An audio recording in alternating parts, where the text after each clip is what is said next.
All right, in this quick tutorial, I'm going to show you how to find someone on Fiverr by their username. First, open Fiverr and log into your account. Next, go to the top of the page and click on the search bar. Type the exact username of the seller you're looking for, then press enter.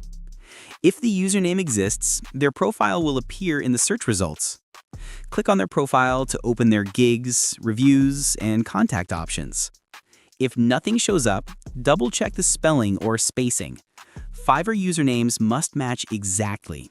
But unfortunately, this method is not designed to search for people by their username. And as you can see, it brings up a lot of people, even many with no similar username, only because there's a name we searched for in their description. But let me show you an even quicker way to do this. Go to your browser and type fiverr.com/, then type the username after the slash. For example, let's search fiverr.com/James.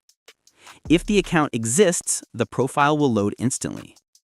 And there, as you can see, we found the profile of this person just by typing in his name into the search bar.